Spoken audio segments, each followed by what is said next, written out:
Maagang-maaga ako nagsimula sa trabaho ko dito sa tulay, sa Tagaloy, sitio po ng aming barangay.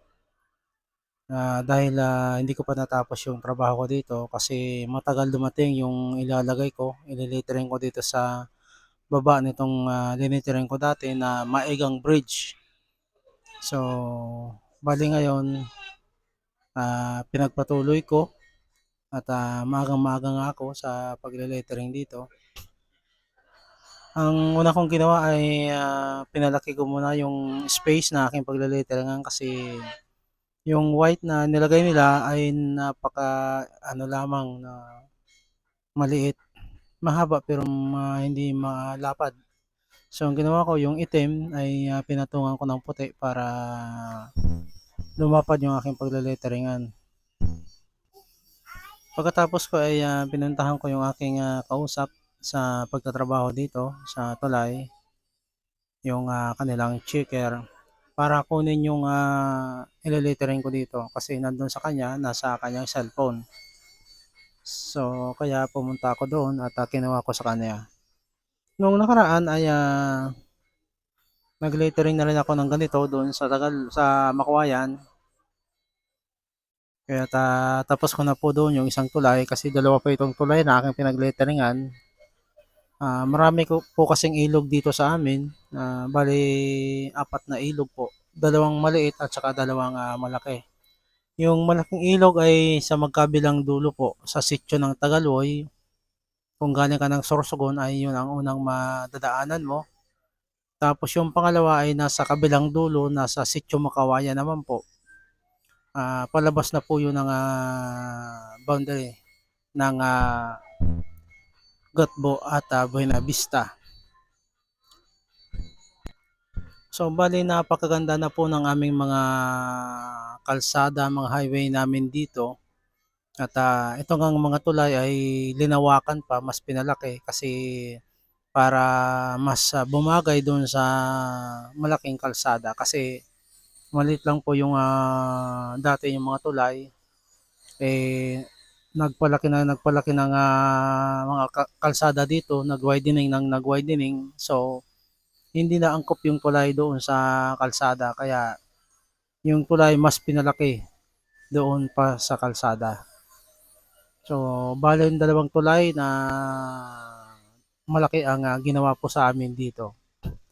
Ngayon sila ay nandoon na ngayon sa barangay ng Sugod. Doon naman sila gumagawa ng tulay kasi mayroon ding isang ilog doon. Kaya pinapalaki din nila yung tulay doon sa barangay ng Sugod. So, itong time na ito, napakainit na po at meron na po akong gamit na payong dyan kasi around 8 na po yung aking pagle-lettering dyan. So, medyo mainit na kasi nasa kabila siya yung exposed talaga pag umaga sa init. Samantalang yung hindi exposed sa init pagka umaga ay hindi ko pa po nagawa. Gawa ng hindi pa tuyo yung puti na inilagay ko. So, babalikan ko siya mamaya around 10 para letteringan din. Sana nga ay malilim pa doon mamaya pagbalik ko para hindi naman ako gaanong mabilad sa araw. At nung mga time na ito ay mag-isa lang ako dito sa tulay kasi medyo malayo po ito sa sitio ng Tagaloy.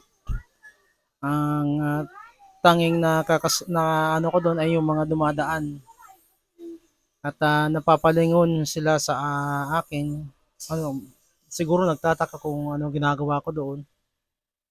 Bakit ako nandoon, mag-isa lang ako. Kaya siguro sila nagtataka.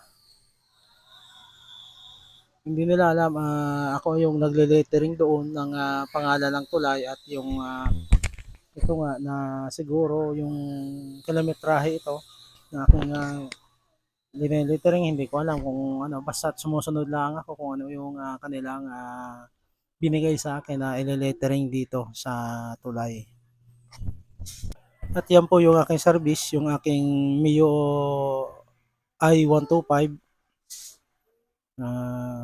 Yan po ang aking service sa aking pagle-lettering. Dito po sa part na ito ay, talagang napakainit, kitang-kita niyo naman po, may gamit po talaga akong payong diyan at, inilagay ko sa malayo yung aking, camera para makita din yung, kapaligiran kung saan ako nagtatrabaho. Napakaaliwalas po ng panahon kaya napakagandang, lettering kaya lang itong part na ito na aking, pinagle-letteringan ngayon ay talagang exposed po sa init. At, maraming salamat po, sa aking mga supporters, ito po yung aking page. Tinutukan ko ito ngayon para mas, dumami rin ang aking mga subscriber kasi wala pa itong, 1K na subscriber. Samantalang yung aking official account ay, nasa 4.4, K followers na po. Maraming salamat po sa inyong suporta at sana palagi niyo akong suportahan para makita niyo pa yung mga susunod nating mga video na siguro ay, may matutunan kayo kasi, kung minsan ako ay nag-tutorial dito sa aking mga content. So hanggang, dito na lamang po yung aking, video sa ngayon. Siguro sa susunod na araw o kaya bukas